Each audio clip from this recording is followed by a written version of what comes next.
बोलिए शंकर भगवान की जय। श्री लक्ष्मी नारायण भगवान की जय। दुर्गा माता की जय। बोलिए श्री मार्कंडीय पुराण की जय। नारायणं नमस्कृत्य नरं चैव नरोत्तमं देवीं सरस्वतीं व्यासं ततो जय मुदीरये। तो सावर्णी मनु की उत्पत्ति के प्रसंग में जो देवी महात्म्य है उसका आज दूसरा अध्याय है। दूसरे अध्याय की कथा में सबसे पहले विनियोग है। ओम मध्यम चरित्र के विष्णु ऋषि ही महालक्ष्मी देवता, उष्णिक छंद, शाकंभरी शक्ति, दुर्गा बीज, वायु तत्व और यजुर्वेद स्वरूप हैं। श्री महालक्ष्मी की प्रसन्नता के लिए मध्यम चरित्र के पाठ में इसका विनियोग है। ध्यानम, भगवती का ध्यान है। बड़ा सुंदर स्वरूप। कैसा ध्यान किया है कि मैं कमल के आसन पर बैठी हुई प्रसन्न मुख वाली महिषासुरमर्दिनी भगवती महालक्ष्मी का भजन करता हूँ या करती हूँ, जो कि अपने हाथों में अक्षमाला, फरसा, गदा, बाण, वज्र, पद्म, धनुष, कुंडिका, दंड, शक्ति, खड़ग, ढाल, शंख, घंटा, मधुपात्र, शूल, पास और चक्र धारण करती हैं। इसके बाद अध्याय का प्रारंभ होता है। ऋषि कह रहे हैं कि पूर्व काल में देवताओं और असुरों में पूरे 100 वर्षों तक घोर संग्राम हुआ था। उसमें असुरों का स्वामी, राक्षसों का स्वामी जो है महिषासुर था और देवताओं के नायक इंद्र थे। तो उस युद्ध में देवताओं की सेना महाबली असुरों से परास्त हो गई, हार गई। संपूर्ण देवताओं को जीत करके महिषासुर इंद्र बन बैठा और तब पराजित देवता, हारे हुए देवता प्रजापति ब्रह्मा जी के पास गए। उनको आगे करके उस स्थान पर गए जहां भगवान शंकर और विष्णु जी विराजमान थे। तो देवताओं ने महिषासुर के पराक्रम तथा अपनी पराजय का, अपनी हार का यथावत वृतांत जो है उन दोनों देवेश्वरों से विस्तार पूर्वक कह सुनाया।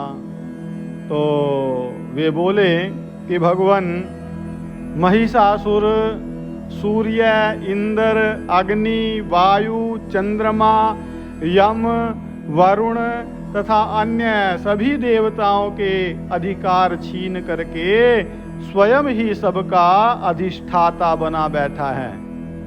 उस दुरात्मा महिष ने समस्त देवताओं को स्वर्ग से निकाल दिया है।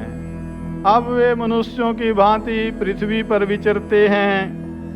दैत्यों की यह सारी करतूत हमने आप लोगों से कह सुनाई। अब हम आपकी ही शरण में आए हैं, तो उसके वध के लिए कोई उपाय सोचिए। इस पर देवताओं के वचन सुन करके भगवान विष्णु और शिव ने उन दैत्यों पर बड़ा क्रोध किया।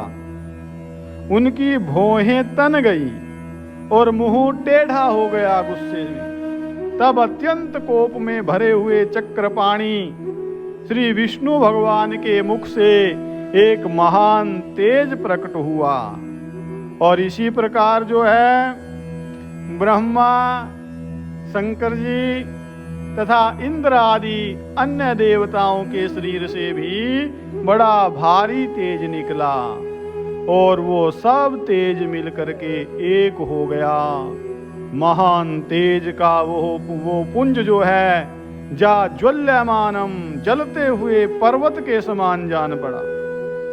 देवताओं ने देखा, वहां उसकी ज्वालाएं संपूर्ण दिशाओं में व्याप्त हो रही थी। संपूर्ण देवताओं के शरीर से प्रकट हुए उस तेज की कहीं तुलना नहीं थी, और एकत्रित होने पर, इकट्ठा होने पर वह तेज जो है एक नारी के रूप में, एक स्त्री के रूप में परिणत हो गया, बदल गया, और अपने प्रकाश से तीनों लोकों में व्याप्त जान पड़ा। भगवान शंकर का जो तेज था उससे उस देवी का मुख प्रकट हुआ। यमराज के तेज से उसके सिर में बाल निकल आए। श्री विष्णु भगवान के तेज से उसकी भुजाएं उत्पन्न हो गई। चंद्रमा के तेज से दोनों स्तनों का, और इंद्र के तेज से मध्य भाग का, कटी प्रदेश का प्रादुर्भाव हुआ। वरुण के तेज से जंघा और पिंडली तथा पृथ्वी के तेज से नितंब भाग प्रकट हुआ। ब्रह्मा के तेज से दोनों चरण, और सूर्य के तेज से उनकी अंगुलियां बनी। वसुओं के तेज से हाथों की अंगुलियां, और कुबेर के तेज से नासिका प्रकट हुई। उस देवी के दांत प्रजापति तेज से, प्रजापति के तेज से, और तीनों नेत्र जो हैं अग्नि के तेज से प्रकट हुए। उसकी भौहें संध्या के और कान वायु के तेज से उत्पन्न हुए। तो इसी प्रकार जो है अन्य अन्य देवताओं के तेज से भी उस कल्याणमयी देवी का आविर्भाव हुआ। सभी देवताओं के तेज से वो देवी प्रकट हुई, और इसके बाद जो है समस्त देवताओं के तेज पुंज से प्रकट हुई उस देवी को देख करके महिषासुर के सताए हुए देवता बड़े प्रसन्न हुए, बहुत प्रसन्न, खुश हो गए। पिनाकधारी भगवान शंकर ने अपने शूल से, त्रिशूल से एक शूल निकाल करके उन्हें दिया, और फिर भगवान विष्णु ने भी अपने चक्र से चक्र उत्पन्न करके भगवती को अर्पण किया। वरुण ने भी शंख भेंट किया। वरुण जी ने एक शंख अपने शंख से निकाला और उस देवी भगवती को भेंट कर दिया। अग्नि ने उन्हें शक्ति दी, वायु ने धनुष तथा बाण से भरे हुए 2 तरकस प्रदान किए। सहस्त्र नेत्रों वाले देवराज इंद्र ने अपने वज्र से वज्र उत्पन्न करके दिया, और ऐरावत हाथी से उतार करके 1 घंटा भी प्रदान किया। यमराज जी ने कालदंड से दंड, वरुण ने पास, प्रजापति ने स्फटिकाक्ष की माला तथा ब्रह्मा जी ने कमंडलू भेंट किया। सूर्य ने देवी के समस्त रोमकूपों में अपनी किरणों का तेज भर दिया। काल ने उन्हें चमकती हुई ढाल और तलवार दी। क्षीर समुद्र ने उज्ज्वल हार तथा कभी जीर्ण न होने वाले दिव्य वस्त्र भेंट किए। साथ ही उन्होंने दिव्य चूड़ामणि, 2 कुंडल, कड़े, उज्ज्वल अर्धचंद्र, सब बाहुओं के लिए केयूर, दोनों चरणों के लिए निर्मल नूपुर पजेबें जो हैं, और गले की सुंदर हंसली, और सब अंगुलियों में पहनने के लिए रत्नों की बनी अंगूठियां भी दी। विश्वकर्मा जी ने उन्हें अत्यंत निर्मल फरसा भेंट किया। साथ ही अनेक प्रकार के अस्त्र और अभेद्य कवच दिए। इनके सिवा मस्तक और वक्षस्थल पर धारण करने के लिए कभी न कुम्हलाने वाले कमलों की माला दी, और जलधि ने उन्हें सुंदर कमल का फूल भेंट किया। हिमालय ने सवारी के लिए सिंह तथा भांति भांति के रत्न समर्पित किए। धनाध्यक्ष कुबेर जी ने मधु से भरा हुआ पान पात्र दिया, तथा संपूर्ण नागों के राजा जो शेष नाग जी हैं उन्होंने जो इस पृथ्वी को धारण करते हैं, उन नागराज शेष जी ने उन्हें बहुमूल्य मणियों से विभूषित नागहार भेंट दिया। इसी प्रकार जो है अन्य देवताओं ने भी आभूषण और अस्त्र शस्त्र दे करके उन देवी का सम्मान किया। तो इसके बाद उन्होंने बारंबार अट्टहास पूर्वक उच्च स्वर से गर्जना की।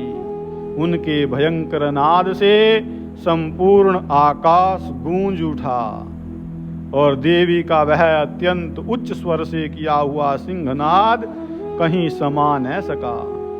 आकाश उसके सामने लघु प्रतीत होने लगा, छोटा लगने लगा। उसके बड़े जोर की प्रतिध्वनि हुई, जिससे क्या हुआ, संपूर्ण विश्व में, सारे संसार में हलचल मच गई और समुद्र कांप उठे, पृथ्वी डोलने लगी, समस्त पर्वत हिलने लगे। और उस समय जो है देवताओं ने अत्यंत प्रसन्नता के साथ सिंहवाहिनी उन भवानी से कहा कि हे देवी तुम्हारी जय हो। और ये शंकर भगवान की जय, दुर्गा माता की। साथ ही महर्षियों ने भी भक्ति भाव से विनम्र होकर के उनका स्तवन किया, स्तुति की, प्रार्थना की। संपूर्ण त्रिलोकी को क्षोभग्रस्त देख करके दैत्यगण जो हैं अपनी समस्त सेना को कवच आदि से सुसज्जित करके, सजा करके, हाथों में हथियार लेकर के सहसा उठ करके खड़े हो गए। और उस समय महिषासुर ने बड़े क्रोध में आकर के कहा कि ये क्या हो रहा है। और फिर वह संपूर्ण असुरों से घिर करके उस सिंहनाद की ओर लक्ष्य करके दौड़ा और आगे पहुंच करके उसने देवी को देखा। कैसा स्वरूप था, जो कि अपनी प्रभा से तीनों लोकों को प्रकाशित कर रही थी। उनके चरणों के भार से पृथ्वी दबी जा रही थी, माथे के मुकुट से आकाश में रेखा सी खींच रही थी, तथा वे अपने धनुष की टंकार से सातों पातालों को क्षुब्ध किए की दे रही थी, क्षुब्ध कर रही थी। देवी अपनी हजारों भुजाओं से संपूर्ण दिशाओं को आच्छादित करके खड़ी थी। तदंतर उनके साथ दैत्यों का, राक्षसों का युद्ध छिड़ गया। नाना प्रकार के अस्त्र शस्त्रों के प्रहार से संपूर्ण दिशाएं उद्भासित होने लगी और चिक्षुर नामक महान असुर, जो महिषासुर का सेना नायक था, सेनापति जिसको कह देते हैं, वह देवी के साथ युद्ध करने लगा। तो अन्य दैत्यों की जो चतुरंगिनी सेना है उसको साथ लेकर के चामर नाम का एक राक्षस था, बड़ा योद्धा, वो भी लड़ने लगा। 60,000 रथियों के साथ आकर के उदग्र नाम का एक महादैत्य, वो भी लोहा लेने लगा, लड़ने लगा। और 1 करोड़ रथियों के साथ, 1 करोड़ रथियों को, रथ वाली सेना को साथ लेकर के महाहनु नामक एक दैत्य युद्ध करने लगा, जिसके रोएं तलवार के समान तीखे थे। वह असिलोमा नाम का महादैत्य भी 5 करोड़ रथी सैनिकों सहित युद्ध में आ डटा। 60 लाख रथियों से घिरा हुआ बास्कल नामक दैत्य भी उस युद्ध भूमि में लड़ने लगा। परिवारित नामक राक्षस हाथी पर सवार और घुड़सवारों के अनेक दलों तथा 1 करोड़ रथियों की सेना लेकर के युद्ध करने लगा। एक बिडाल नाम का दैत्य था, वो भी 5 अरब रथियों से घिर करके लोहा लेने लगा।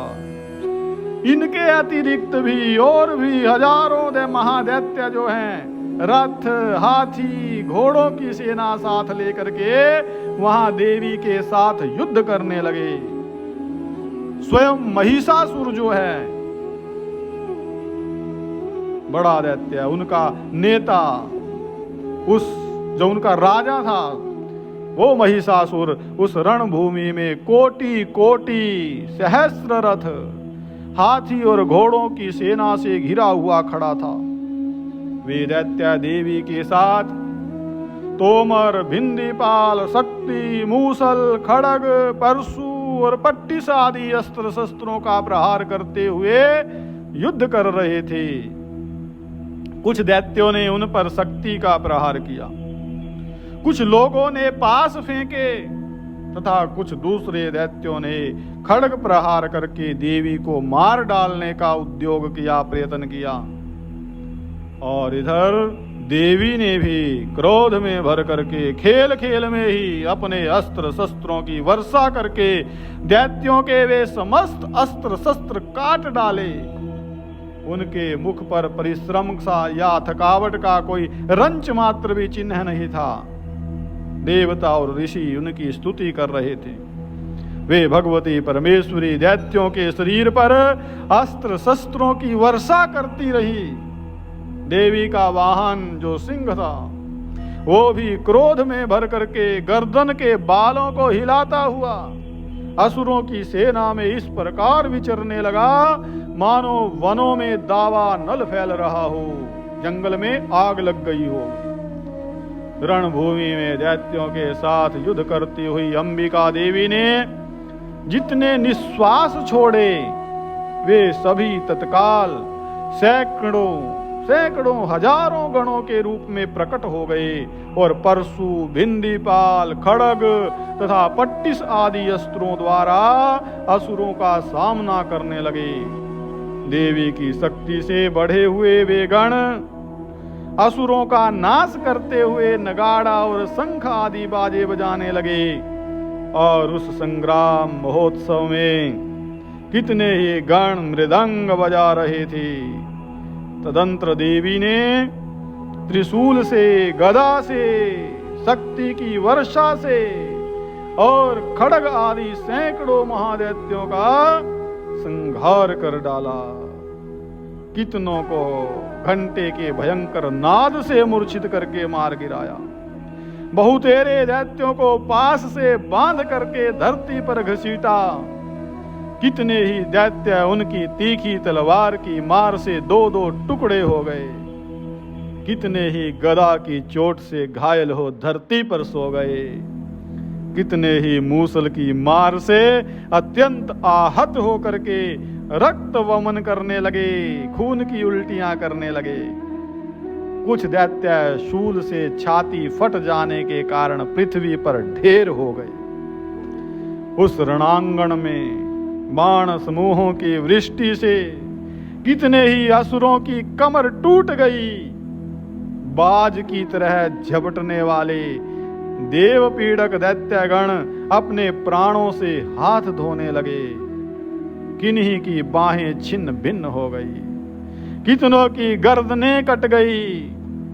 कितने ही दैत्यों के मस्तक कट कट करके गिरने लगे। कुछ लोगों के शरीर मध्य भाग में ही विदीर्ण हो गए, फट गए। कितने ही महादैत्य जांघें कट जाने से पृथ्वी पर गिर पड़े। कितनों को ही देवी ने एक बाह, एक पैर और एक नेत्र वाले करके दो दो टुकड़ों में चीर डाला।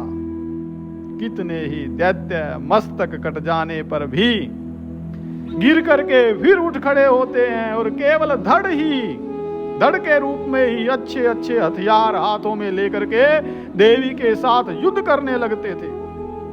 दूसरे कबंध भी युद्ध के बाजों की लय पर नाचते थे। कितने ही बिना सिर के धड़ हाथों में खड्ग, शक्ति और रिष्टि लिए दौड़ते